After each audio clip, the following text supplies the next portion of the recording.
시청자 여러분, JTBC 뉴스룸을 시작하겠습니다. 민주당 이재명 대표가 받고 있는 4개의 형사재판 중 오늘 처음으로 검찰 구형까지 이뤄지는 재판이 나왔습니다. 공직선거법 위반 사건인데 검찰은 조금 전 형을 가중할 사유만 있다며 징역 2년을 선고해달라고 재판부에 요청했습니다. 벌금 100만 원 이상만 확정되어도 선거에 나갈 수 없고 또 지난 대선 선거 비용 434억 원도 반환해야 하는 만큼 검찰이 중형을 구형했다는 분석이 나옵니다. 민주당은 즉각 검찰이 사건을 조작했다며 강하게 반발했는데 바로 법원으로 가보겠습니다. 자, 박현주 기자, 재판은 아직 진행 중입니까? 네, 그렇습니다. 지금 이재명 대표가 최후 진술을 하고 있습니다. 오늘 재판이 오전 10시 30분쯤에 시작이 됐으니까 9시간째 이어지고 있는 겁니다. 오늘 이재명 대표는 법정에 들어가기 전에 입장을 밝혔는데 한번 들어보겠습니다. 검찰 권력을 남용해서 증거도 조작하고 사건도 조작하고 정말 안쓰러울 만큼 노력하지만 다 사필 규정할 것입니다. 징역 2년이 구형됐습니다. 검찰이 중형을 선고해달라고 재판부에 요청한 거 아닙니까? 네, 검찰은 오늘 재판에서 양형 기준에 따르면 징역 8월에서 최대 3년 또는 벌금 500만 원에서 최대 1,500만 원까지 선고 가능하다고 했습니다. 하지만 이 대표에 대해서는 감경할 건 없고 가중할 것만 있다면서 중형을 선고해달라고 강조했습니다. 공직선거법은 벌금 100만 원만 나와도 형이 확정되면 의원직을 상실하고 또 5년 동안 선거에도 나갈 수가 없습니다. 그런데도 검찰이 징역 2년을 구형한 건 그만큼 혐의를 중하게 보고 있다는 겁니다. 네, 오늘 재판에서 마지막까지 검찰과 이재명 대표 측의 치열한 공방이 이어졌다고요? 네, 그렇습니다. 검찰은 이 대표에 대해서 이 병명에는 일정한 패턴이 있다면서 증거가 없으면 모르쇠로 일관하고 있으면 남 탓을 한다고 설명했습니다. 이 대표는 국토부 압박과 관련해서 이 수년 동안의 일을 국정감사에서 7분 동안 압축해서 말을 하려고 하다 보니까 이 꼬인 거라고 했는데요. 검찰이 또 20여 명이 넘는 성남시 공무원들이 국토부에서 압박을 받지 않았다고 진술을 했는데 이 대표를 음해할 이유가 있느냐고 묻자 이 대표는 검찰이 무서워서 그런 거 아니겠냐고 되받아치기도 했습니다. 네, 바로 정치권에서도 여러 반응이 나왔죠. 네, 그렇습니다. 민주당은 정적 제거에 눈먼 이 정치 검찰의 억지 기소는 검찰 개혁의 열망만 앞당길 뿐이라고 반발을 했고, 국민의힘은 민주당이 아무리 이 대표 방탄을 위해 검사 탄핵을 시도하더라도 진실은 덮을 수 없다면서 이 법원의 신속한 판단을 기대한다고 덧붙였습니다. 오늘 결심 공판이 끝나고 나면 이제 선고만을 남겨둔 거잖아요. 선고 날짜는 혹시 잡혔습니까? 네, 아직 재판이 진행 중이어서 이 날짜가 잡히지는 않았는데 조만간 결정될 걸로 보입니다. 물론 앞으로 항소심도 있고 대법원에서 형이 확정되어야 하지만 1심 선고 결과에 따라서 이 대표의 이 정치 행보에도 큰 영향을 줄 걸로 보입니다. 네, 알겠습니다. 박현주 기자가 전해드렸습니다.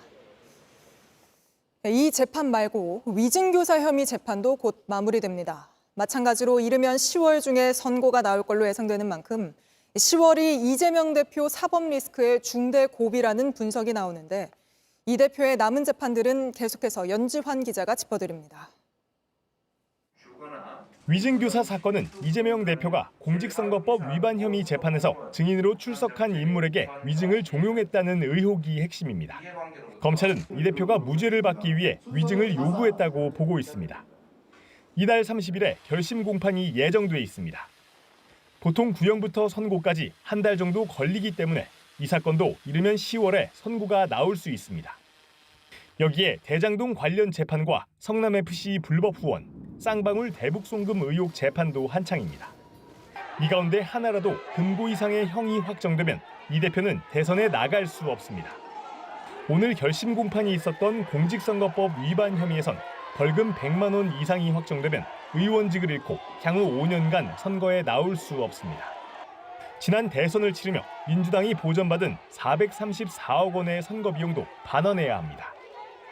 이번 사건은 대장동 관련 사건 증인들이 겹치는 등 맞물려 있어 다른 재판에도 직접적인 영향을 줄 수 있습니다. 공익신고자의 제보로 알려진 경기도지사 시절 법인카드 유용 혐의는 여전히 검찰에서 수사가 진행 중입니다. JTBC 연지환입니다. 정부는 추석 연휴 때 걱정했던 의료 대란은 없었다며 군의관들 250명이 모두 현장에서 활동하고 있다고 밝혔습니다. 그런데 저희가 병원에 직접 확인해 보니 배치받은 군의관들이 모두 떠난 병원이 많았습니다. 예를 들어 강원대병원의 경우 군의관 7명이 모두 떠난 상태였는데 복지부는 이 상황에 대한 명확한 답변을 내놓지 못했습니다. 이혜원 기자입니다. 정부는 지금까지 병원에 파견한 군의관 250명이 모두 근무 중이라고 했습니다. 250명이 병원에서 근무를 하고 있는 것으로 알고 있습니다. 하지만 사실과 달랐습니다. 복지부가 진료 차질을 예상해 집중 관리 대상으로 선정한 병원들을 확인해보니 군의관이 없는 경우가 많았습니다. 강원대병원은 이번 달 3차례에 걸쳐 군의관 총 7명이 왔지만 모두 업무 부담을 호소하며 근무를 거부해 추석 연휴부터 현재까지 아무도 병원에 남아있지 않은 것으로 확인됐습니다.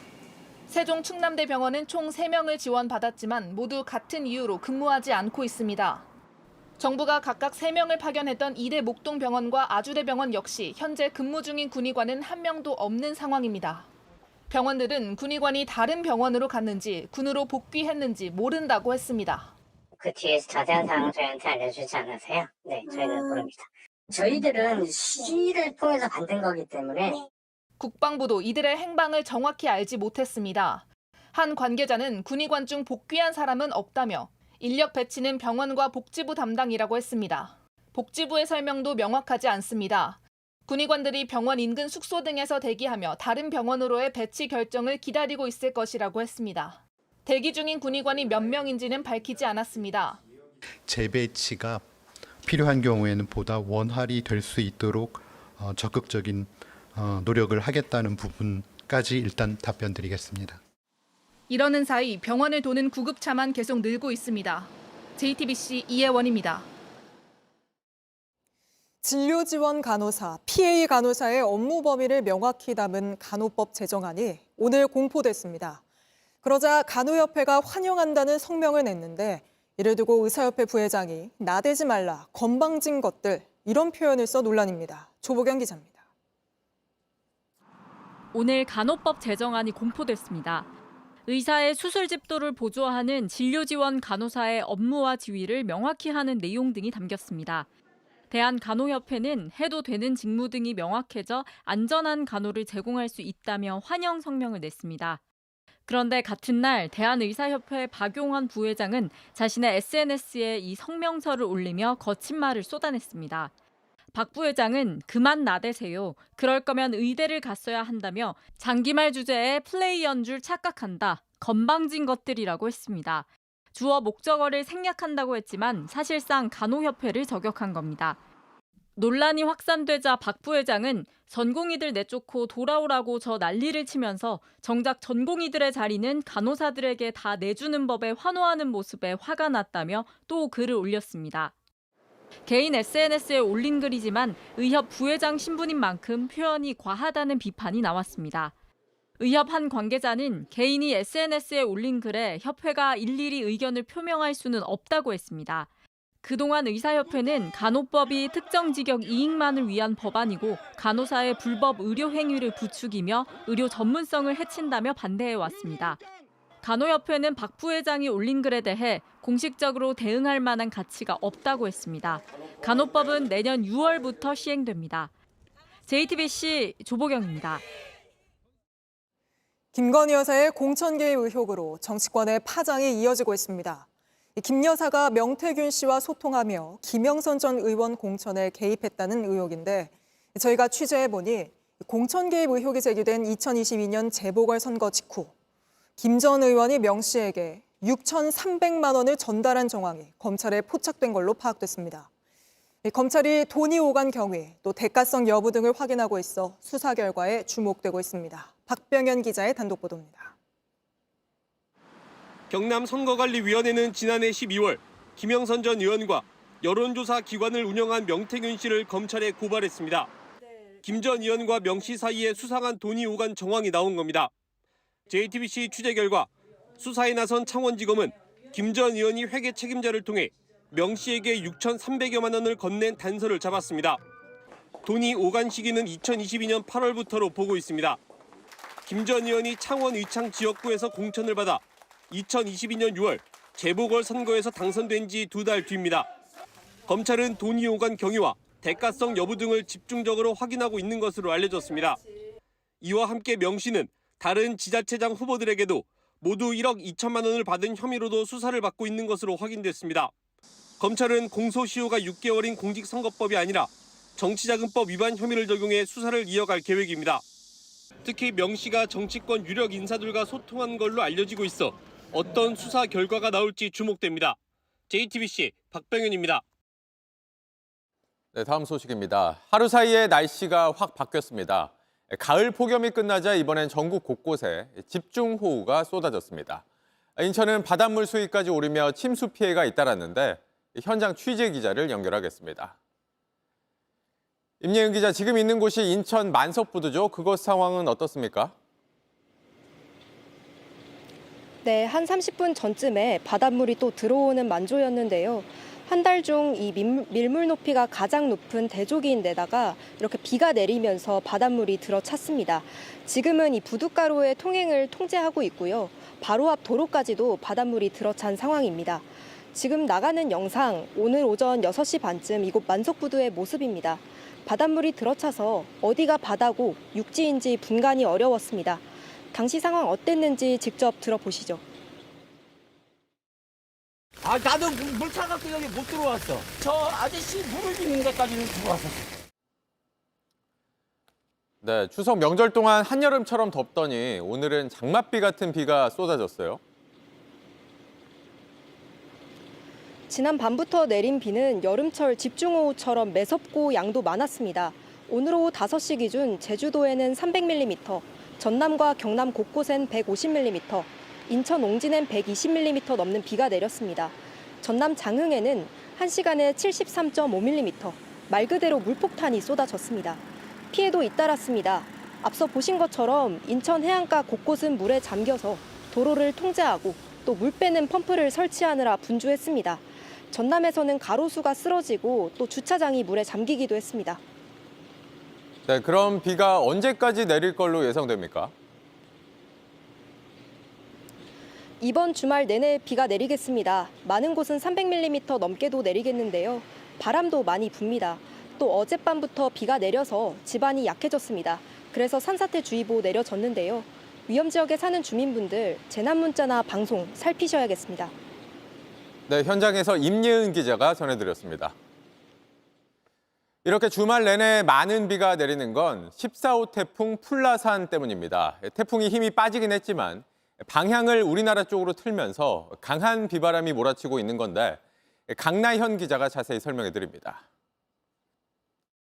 제14호 태풍 풀라산은 오늘 오전 중국 상하이 내륙에서 열대저기압으로 약화됐습니다. 힘이 빠진 상태에서 북서쪽 건조한 공기에 밀려 한반도 쪽으로 방향을 틀었는데 제주 남쪽 해상을 지날 거라던 당초 예상과 달리 더 위인 남해안 쪽을 통과하게 됐습니다. 이렇게 되면 우리나라로 들어오는 따뜻한 수증기가 더 많아집니다. 남쪽에서 북상하는 이 따뜻한 공기가 북쪽에서 내려오던 찬 공기와 강하게 충돌하며 매우 강한 비바람이 몰아치는 겁니다. 비구름대가 점점 아래로 내려가면서 오늘 밤엔 특히 중부지방, 내일은 남부지방에 비가 집중됩니다. 일요일까지 경남 남해안은 200mm 이상, 강원 산지와 동해안에는 최대 300mm 이상의 매우 많은 비가 예상됩니다. 이 열대저압부는 일요일 새벽 온대저기압으로 바뀌며 빠져나갑니다. 주말 사이 열대저압부에서 변질된 저기압이 남해안을 통과하며 초속 20m 이상의 매우 강한 비바람이 불 것으로 예상되는 만큼 시설물 관리에 각별한 주의가 필요합니다. 비가 내리면서 유난히 길었던 폭염도 물러납니다. 내일 낮 최고 기온은 서울 22도, 대구 24도 등으로 주말 내내 낮 기온은 23도에서 27도 수준을 보이며 평년과 비슷하겠습니다. JTBC 강나현입니다. 서울 지하철역 인근 상가에 차량 한 대가 돌진하면서 1명이 숨지고 4명이 다치는 사고가 났습니다. 운전자는 70대 남성, 고령이었는데 술을 마신 상태가 아니었고 급발진을 주장하지도 않았습니다. 김한수 기자입니다. 차 한 대가 비탈길을 내려오다 갑자기 속도를 냅니다. 중앙 분리대를 들이받고 솟구쳐 오르더니 도로를 가로질러 상가 건물로 내달립니다. 이걸 타는 순간에 갑자기 저기서부터 윙 하더니 이렇게 내려오더니 저쪽에 지나가는 차가 없었어요.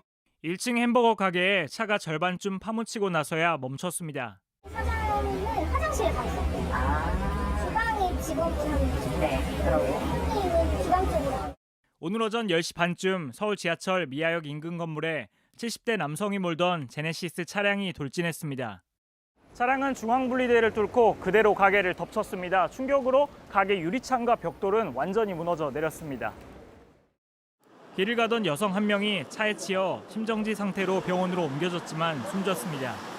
운전자도 중상을 입었고 차가 돌진하면서 생긴 파편을 맞은 시민 4명도 다쳐 치료를 받고 있습니다. 사고 당시 운전자는 술은 마시지 않았고 혼자 차에 타고 있었던 것으로 조사됐습니다. 운전자는 급발진을 주장하지는 않은 것으로 확인됐습니다. 경찰은 운전자가 회복하는 대로 정확한 사고 경위를 조사할 예정입니다. JTBC 김한수입니다.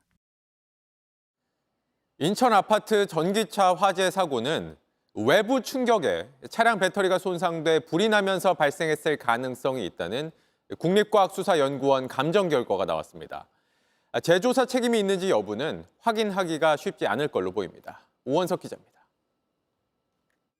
인천 청라 한 아파트에서 발생한 전기차 화재는 그동안 원인을 놓고 여러 가능성이 제기돼 왔습니다. 사고 당시 충전 중도 아니었고 주차한 지 이미 59시간, 즉 이틀하고도 반나절이 지난 상태였습니다. 멀쩡한 배터리에서 불이 붙은 건데 이유를 알 수 없었던 겁니다. 사고 뒤 3차례 합동 감식을 했습니다. 국립과학수사연구원은 50일 동안 정밀 감식을 했고 결과를 내놨습니다. 불이 시작된 지점은 예상대로 차량 하부 배터리 팩일 가능성이 크다고 설명했습니다. 화재 원인에 대해선 단정할 수 없지만 외부 충격 가능성을 제기했습니다. 차체 밑에 있는 배터리가 외부 충격으로 손상돼 불이 시작됐을 가능성을 배제할 수 없다고 밝혔습니다. 엔진에 해당하는 배터리가 차체 하부에 있는 전기차는 과속 방지턱이나 도로 연석에 부딪히는 경우가 잦습니다. 겉으로 손상이 보이지 않더라도 충격은 쌓입니다. 다만 국과수는 배터리 관리 장치, BMS는 모두 불에 타 감식을 할 수 없었다고 밝혔습니다. 벤츠 코리아나 배터리 제조사 중국 파라시스 책임을 밝히기 어려워진 겁니다. 정보를 추출 못했다는 얘기는 배터리 셀에 대한 불량이 왜 생겼는지를 전혀 모르는 거죠. 경찰은 국과수 감식 결과를 토대로 불이 나기 전 차량에 외부 충격이 있었는지 확인할 방침입니다. JTBC 오원석입니다. 부산 앞바다에서 엔진이 고장난 59톤 어선이 해류에 떠밀리다 영도대교 교각과 충돌하는 일이 있었습니다. 차량 여러 대가 다리를 지나던 상황이라 큰 사고로 이어질 뻔했습니다. 구석찬 기자입니다. 불을 켠 선박이 낮은 교량을 향해 직진합니다. 이걸 본 사람들 위험하다고 소리칩니다. 안 멈추나? 간다 이거. 헤이! 결국 굉음을 내며 부딪힙니다. 야 112 신고해라 112 신고해라. 부딪힌 그 자리 위로 버스가 연달아 지나던 순간이었습니다. 교각에 걸린 선박은 180도 돌고서야 멈춰 섭니다. 어젯밤 9시 14분쯤 부산 영도대교에 59톤 어선이 충돌했습니다. 고물해야 되나? 배 노란 그 부분으로 교각부분을 막으려고 하는데 그게 안 되더라고요. 사람은 안 다쳤지만 다리 배수관로 일부가 휘어지고 배 안테나가 망가졌습니다. 그런데 사고 선박이 어떻게 높이가 낮은 교량 하부와 교각 기둥을 들이받았는지 의문이 남습니다. 배는 원래 교각이 높고 넓은 남항대교를 지날 예정이었습니다. 하지만 엔진이 고장나 멈추면서 해류에 떠밀려 영도대교까지 흘러왔습니다. 주말이면 다리를 올리는 영도대교는 부산 도심과 영도를 잇는 통로로 지나는 사람과 차가 많습니다. 다리 안전이 우려됐지만 정밀 검사 결과 문제가 없는 것으로 파악됐습니다. 충돌 방지 시설이라는 그 고무 현타라고 있어요. 그걸 추돌하고 5년 전 광안대교, 지난 3월 미국 볼티모어 항에서 터진 사고와 비슷했으나 천만다행으로 화를 면했습니다. JTBC 구석찬입니다. 주인과 산책 중이던 개를 비롯해 개 여러 마리가 고양이 한 마리에게 달려들면서 고양이가 물려 죽는 일이 있었습니다. 개 주인은 이걸 그냥 보고만 있었는데 이 때문에 경찰 조사를 받게 됐습니다. 이세현 기자입니다. 이른 아침 골목에 나타난 흰개 2마리, 뭘 봤는지 달려나갑니다. 그 뒤로 목줄을 맨 개를 앞세우고 남성이 걸어옵니다. 목줄 맨 개도 다른 개들을 쫓아 뜁니다. 얼마나 흥분했는지 남성이 줄에 끌려갈 정도입니다. 개들이 사냥이라도 하듯 둘러싸고 공격하는 것, 누런 고양이입니다. 고양이는 숲을 속으로 피해보지만 따라 들어간 개에 물려 나옵니다. 그러는 사이 줄을 놓은 남성, 3마리가 함께 달려들어 물어뜯는데도 말리지 않습니다. 고양이의 몸부림은 점점 잦아듭니다. 결국 죽었고 남성과 개들은 아무 일 없었다는 듯 자리를 떠났습니다. 5년 동안 고양이에게 밥을 줘온 인근 사업장 관계자가 사체를 발견해 신고했습니다. 얘들이 뭐 등 쪽을 물으니까 등 쪽이 많이 좀 다쳤더라고요. 제지만 했으면 됐는데 그걸 즐기고 있더라고요. 견주가 느낌이. 같이 밥을 먹던 동네 고양이들은 이 자리를 피하고 있습니다. 그 후로 밥자리에 오지 못합니다. 제가 한 200m 정도 가서 밥 배달해 주는데. 경찰은 CCTV 영상을 확인해 남성의 신원을 확인했습니다. 동물보호법 위반과 함께 재물손괴 혐의 적용을 검토하고 있습니다. 고양이를 장시간 돌봐온 사람이 있기 때문입니다. 남성이 개 3마리를 모두 키우고 있다면 과태료 처분도 받을 걸로 보입니다.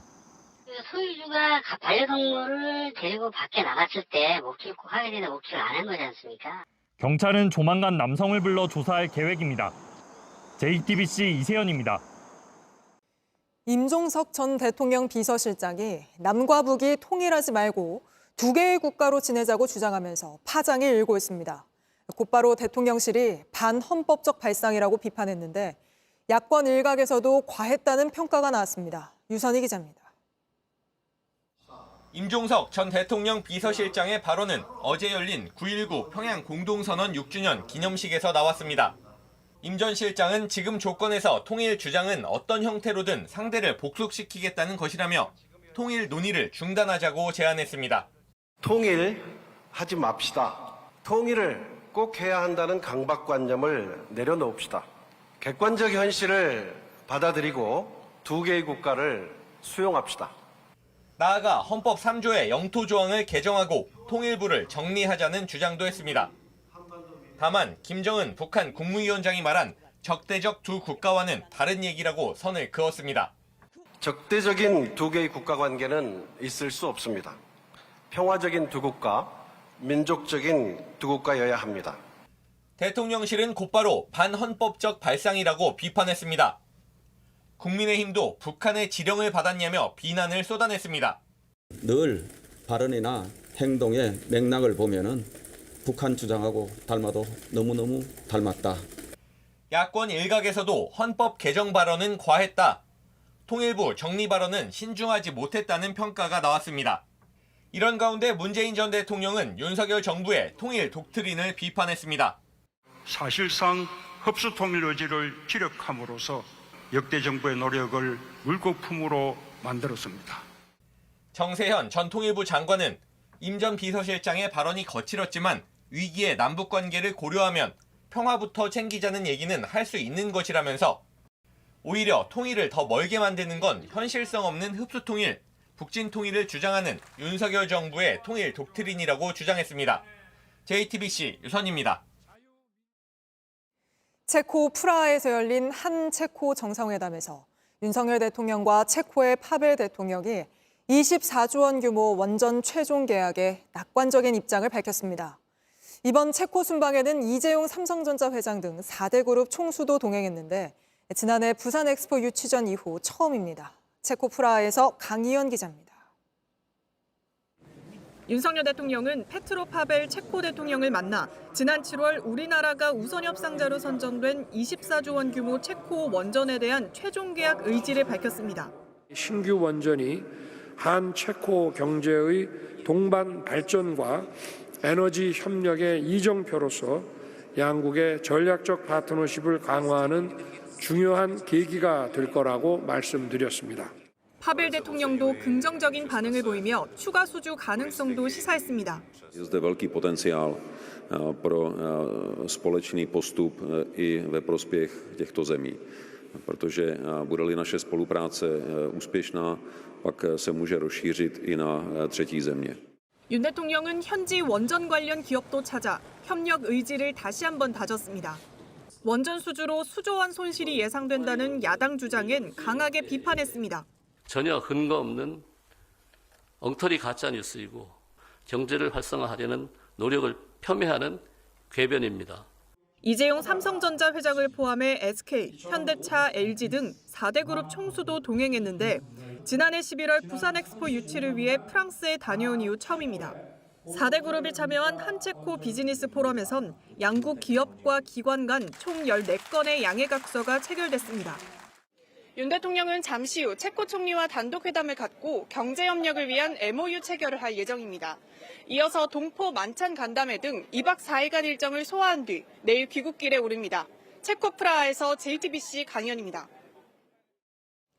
일본이 후쿠시마 오염수 방류 1년여 만에 안전성 조사에 중국도 참여시키기로 했습니다.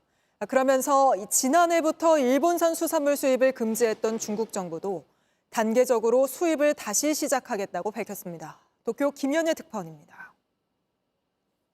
기시다 후미오 일본 총리가 오늘 라파엘 그로시 국제원자력기구 사무총장과 전화회담을 갖고 오염수 방류에 대한 IAEA 안전성 조사에 중국을 포함시키기로 했습니다.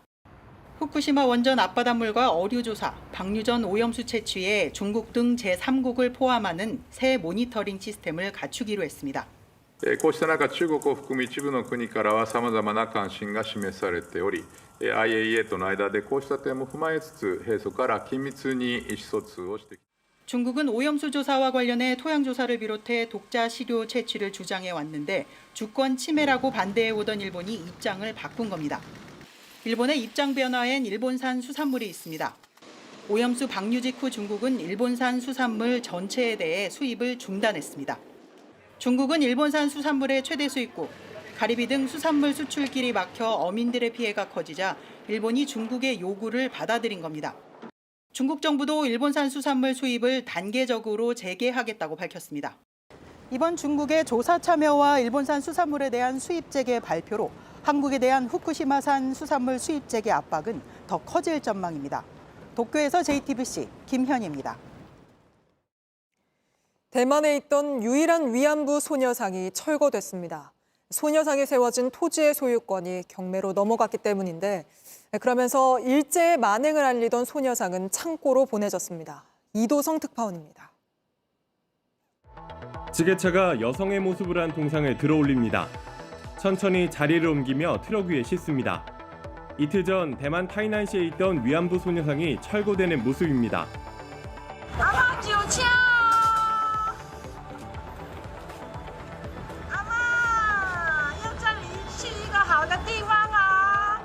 두 손을 들어 저항하는 대만 소녀의 모습을 형상화한 이 동상은 지난 2018년 8월 세워졌습니다. 피해자의 무력감과 저항의지, 정의를 갈망하는 기대감 등을 표현했습니다. 대만 최초이자 유일한 위안부 소녀상이었습니다. 친중 성향의 제1야당 국민당 관련 단체가 주도해 설립했습니다. 道歉赔偿有这么困难吗？日本这么大的一个国家，我不觉得日本政府有必要继续背这个包袱。 그러자 일본 정부는 즉각 유감을 표명하고 철거를 요구했습니다. 한 일본 우익 인사가 소녀상을 찾아 발길질을 하는 일도 일어났습니다. 이로 인해 반일 감정이 커지면서 항의 시위도 이어졌습니다. 하지만 일제 만행을 상징하던 동상은 설립 6년 만에 한 창고로 자리를 옮겼습니다. 국민당 조직이 소유했던 토지가 한 기업의 경매로 넘어가면서 더 이상 이곳에 머물 수 없었기 때문입니다. 대만에서는 적어도 1,200명에 달하는 여성이 일제에 의해 위안부로 끌려가 피해를 본 것으로 알려져 있습니다. 대만 매체들은 국민당 측이 시 당국에 동상을 놓을 새로운 장소를 마련해달라고 요구했다고 보도했습니다. 중국 베이징에서 JTBC 이도성입니다. 미국 대선 소식입니다. 최근 여론조사 흐름을 보면 토론 대결은 해리스가 압승했지만 정작 박빙 판세를 흔들지는 못한 걸로 보입니다. 이런 가운데 핵심 경합주 노스캐롤라이나 주지사에 출마한 공화당 후보의 과거 막말이 드러났는데 트럼프가 전폭 지지해온 인물이어서 돌발 변수로 떠올랐습니다. 워싱턴 정강현 특파원입니다. TV 토론 직후 실시한 여론조사에선 해리스가 잘했다는 응답이 압도적이었습니다. 하지만 박빙 판세를 흔들지는 못했습니다. 같은 조사에서 해리스 트럼프 후보는 전국 지지율 47%로 동률이었습니다. 오히려 7개 경합주 조사에선 트럼프가 오차 범위 내에서 박빙 우세라는 결과도 나왔습니다. 결국 이번 대선은 경합주 승패에 따라 1%포인트 안팎 초박빙 승부가 될 거라는 게 미국 언론들의 공통된 전망입니다. 이 때문에 해리스 후보는 공식 일정 대부분을 경합주에 할애하는 중입니다. 오늘 경합주인 미시간에서 열린 방송인 오프라 윈프리와의 대담에선 보수 표심을 의식한 듯 총기 규제에 유연한 태도를 보이기도 했습니다. I'm a gun owner. Tim Walz is a gun. I did not know that. If somebody breaks in my house, they're getting shot.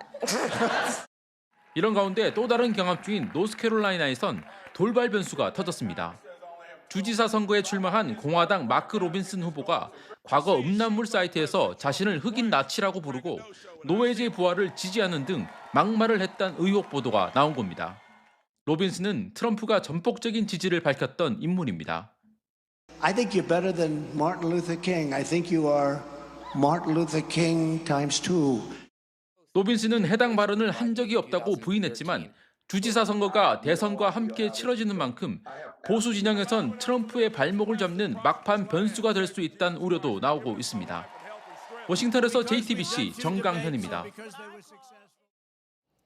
얼마 전 프랑스에서 30대 한국인 남성이 여행 중에 연락이 끊겨 가족이 실종 신고를 하고 대사관도 소재 파악에 나선 일이 있었습니다. 그런데 알고 보니 이 남성 가족들에게 알리지 않고 프랑스 외인 부대에 입대해 훈련받고 있던 걸로 드러났습니다. 김재현 기자입니다. 지난 4월 30살 한국인 남성 김모 씨가 프랑스 파리에서 사라졌습니다. 홀로 여행을 떠났다가 갑자기 가족들과 연락이 끊긴 겁니다. 김 씨는 치안이 좋지 않은 지역에 숙소를 잡은 것으로 전해졌습니다. 가족들은 김 씨를 애타게 찾으며 대사관과 한인회 등에 도움을 청했습니다. 주 프랑스 한국 대사관은 현지 경찰에 실종 신고를 하고 소셜미디어에 실종자를 찾는다는 글도 올렸습니다. 김 씨의 실종 사실이 널리 알려졌고 연락 두절 보름째서야 한 제보자를 통해 김 씨의 소재가 파악됐습니다. 무사한 것으로 알려졌는데 당시 구체적인 내용은 공개되지 않았습니다. 약 5개월이 지난 오늘 김 씨가 소셜미디어에 근황을 전했습니다. 군복을 입은 사진과 함께 자신이 프랑스 외인부대원이 됐다고 적었습니다. 외부와 연락이 차단된 곳에서 6개월간 훈련을 받느라 소식을 늦게 전했다는 겁니다. 실종 소동이 벌어진 데 대해서는 가족들과 원활히 의사소통을 하지 않은 자신의 불찰이라고 덧붙였습니다. 김 씨처럼 한국인이 프랑스에서 외인부대에 입대해 연락이 두절되는 사례가 드물지만 몇 차례 발생한 것으로 알려졌습니다. JTBC 김재현입니다. 기상청 소속 공무원이 지하철에서 상습적으로 불법 촬영을 해오다 현행범으로 붙잡혔습니다. 그런데 그 뒤로도 4개월여 동안 아무 일 없다는 듯 정상 근무하며 월급을 받았고 해임 처분을 받으면서 퇴직급여도 거의 다 챙겼습니다. 어떻게 그럴 수 있었는지 심가은 기자가 취재했습니다. 서울 지하철역 2호선 홍대 입구역입니다. 최 씨는 지난해 4월 이곳에서 휴대전화로 불법 촬영을 하다 현행범으로 체포됐습니다. 최 씨의 불법 촬영은 경찰이 확인한 것만 11차례에 달합니다. 2022년부터 경기도와 광주 등에서 범행을 이어오다가 덜미를 잡힌 겁니다. 체포 당일 다른 역에서도 2번 더 범행을 저지른 사실도 드러났습니다. 최 씨는 지난해 8월 벌금 1,000만 원 약식 명령을 받았습니다. 그런데 알고 보니 붙잡히기 한 달 전에 임용된 기상청 소속 공무원이었습니다. 경찰은 최 씨를 붙잡아 조사하고 2달 뒤인 지난해 6월 기상청에 수사 개시 사실을 통보했습니다. 하지만 기상청은 직위 해제 등 아무런 조치를 하지 않았습니다. 그러는 사이 시간이 흘렀고 최 씨는 퇴직할 때까지 4개월 동안 정상 근무를 하며 월급도 모두 받았습니다. 특히 기상청은 최 씨에 대해 파면보다 낮은 해임 처분을 내렸습니다. 상습범이지만 고의가 아니라 부주의로 일어난 일이라고 봤기 때문입니다. 파면은 해임에 비해 퇴직급여도 훨씬 덜 받고 공무원 재임용 제한 기간도 더 깁니다. 11번이나 지하철에서 여성들을 상대로 해서 몰카를 찍었는데 당연히 고의성이 있는 거죠. 그렇기 때문에 이것은 누가 봐도 제 식구 감싸기다. 기상청은 최 씨가 혐의를 부인해 수사 결과가 나올 때까지 기다린 거라며 인사혁신처 의결대로 처분을 한 거라고 해명했습니다. 하지만 얼마 전 불법 촬영을 하다 적발된 대구 지역 공무원과 전남의 교사는 파면 처분을 받은 바 있습니다. JTBC 심가은입니다. 애플의 첫 인공지능 스마트폰 아이폰 16 시리즈가 국내에 공식 출시됐습니다. 인공지능 기술을 내세웠지만 당장 쓸 수 있는 게 아니라서 반쪽짜리라는 지적도 나왔는데 사전 예약 상황은 전작에 비해 부진합니다. 정아람 기자입니다. 오늘 아침 서울 명동의 애플 스토어 앞에 100여 명이 줄을 섰습니다.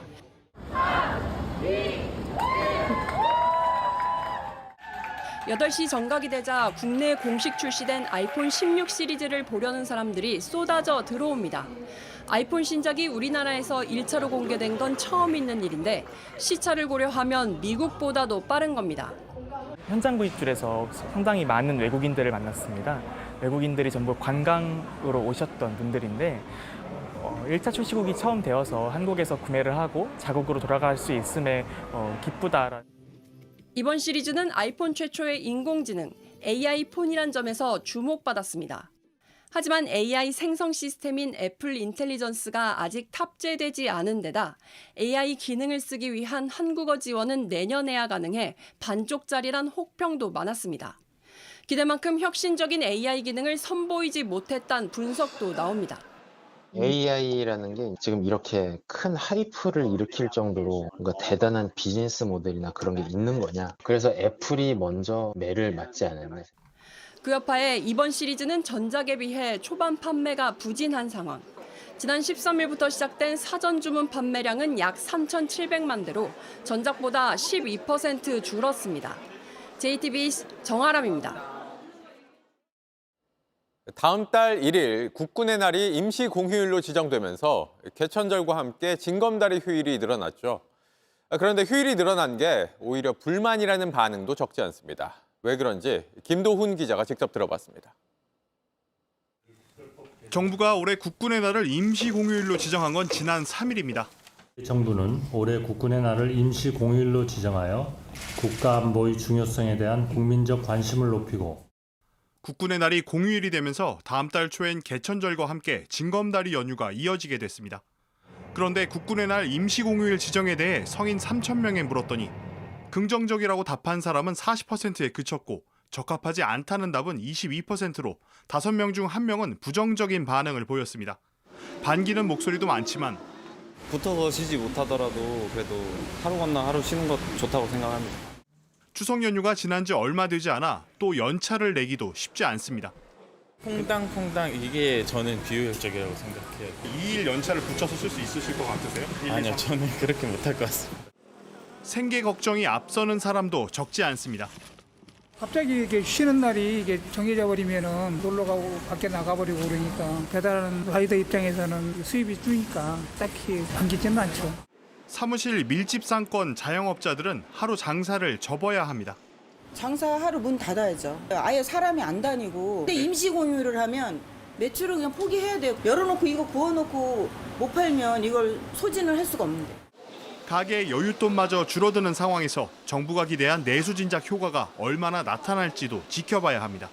JTBC 김도훈입니다.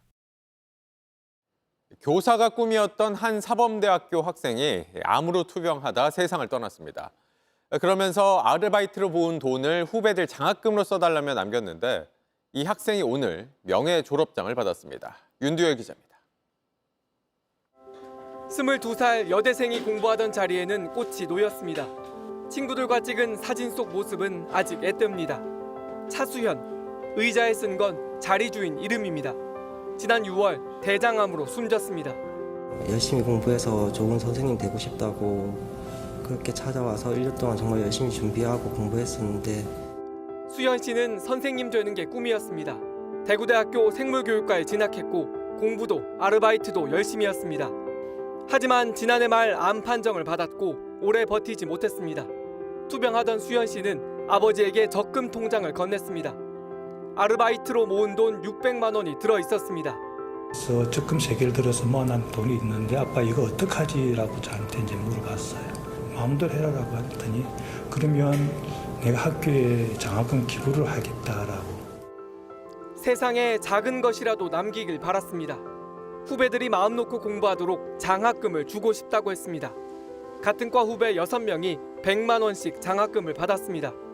그 언니의 노력들이 헛되지 않게 열심히 노력해서 언니의 꿈을 대신 이룰 수 있도록 하겠습니다. 학교는 오늘 명예 졸업장을 아버지에게 줬습니다. 또 수연 씨가 자주 앉았던 벤치에 영원히 기억하겠다는 문구를 새겼습니다. 비 오는 날 아버지는 벤치 앞에서 울었습니다. 자, 수연아 봐봐. 명예 졸업장이야. 아버지는 앞으로 해마다 수연 씨가 떠난 날 장학금을 기부하겠다고 했습니다. 사람은 가도 마음은 남습니다. JTBC 윤두열입니다.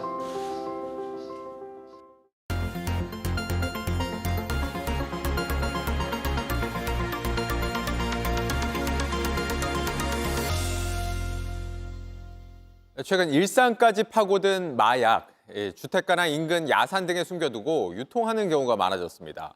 이 때문에 우리 주변 곳곳에 숨어있는 마약을 찾아낼 잘 훈련된 마약 탐지견이 더 많이 필요한 상황입니다. 멸차카메라 정희웅 기자가 직접 마약 탐지견을 훈련하며 취재했습니다. 낙엽 더미에서 무언가를 찾은 듯 빙글빙글 맴도는 마약 탐지견. 지난 2월 경기도 시흥의 야산 3곳에서 마약 사범들이 숨겨놓은 필로폰을 4시간 만에 찾아냈습니다. 이 탐지견은 레브라도 리트리버 종으로 이름은 아미고입니다. 만 3살로 국내 유일 경찰 소속 마약 탐지견입니다. 마약 범죄가 늘고 수법도 교묘해지면서 지난해 경찰 인재개발원이 도입했습니다. 얼마나 마약을 잘 찾아내는지 훈련 과정에 직접 참여해봤습니다. 먼저 경찰견 훈련센터 안에 있는 50제곱미터짜리 실내 훈련장. 여기 이제 가정집처럼 만들어 놓은 훈련장인데 요즘은 가정집에도 많이 숨겨놓는다고 하니까 어디가 좋을까요? 한번 뭐 이런 냄비 같은 데다가 한번 숨겨볼게요. 냄새가 따로 안 나네. 뒤이어 들어오는 아미고. 찾아. 냄비 안에 있는 마약 냄새를 맡았는지 그 앞에 털썩 앉습니다. 불과 17초 만입니다. 담당견과 한 팀을 이뤄 훈련하는 사람인 핸들러는 그 자리에서 아미고가 가장 좋아하는 테니스 공으로 보상합니다. 이번엔 농구 코트 2개 넓이의 더 큰 훈련장으로 왔습니다. 캐리어부터 가전용품, 마네킹같이 다양한 사물이 있습니다. 이번에도 아미고는 밖에서 기다립니다. 여기 한번 캐리어 안에 한번 숨겨보겠습니다.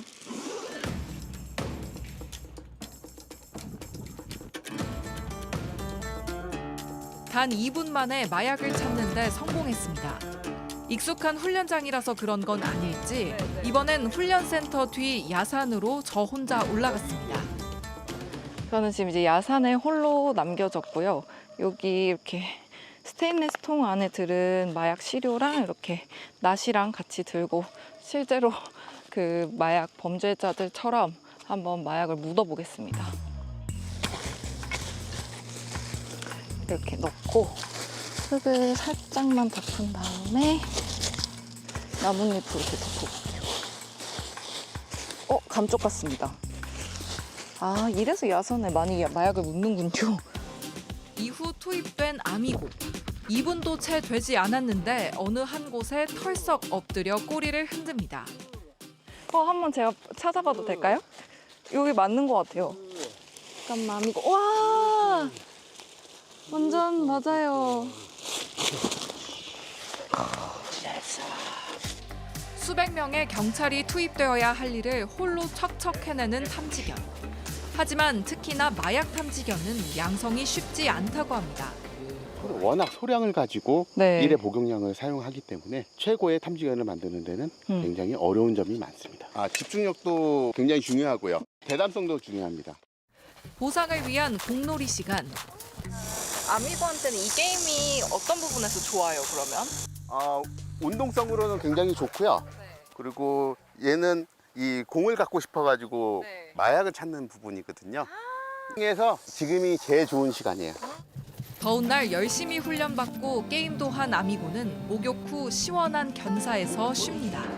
마약이 너무 많이 이렇게 퍼져 있고 그것을 잡기 위해서 마약 탐지견이 양성이 되는데 아무래도 반려견이나 아니면 뭐 테러 뭐 이런 쪽으로 더 집중하는 게 제 바람이고. 야산 숲을 속에 숨겨놓고 아파트 소화전에 던져놓고 이렇게 마약 범죄자들의 수법이 갈수록 교묘해지면서 이 마약 탐지견들의 역할이 더욱 중요해지고 있습니다. 시간이 갈수록 더 많은 마약 탐지견들이 필요한 이 대한민국의 현실이 씁쓸하기만 합니다. 밀착 카메라 정희윤입니다.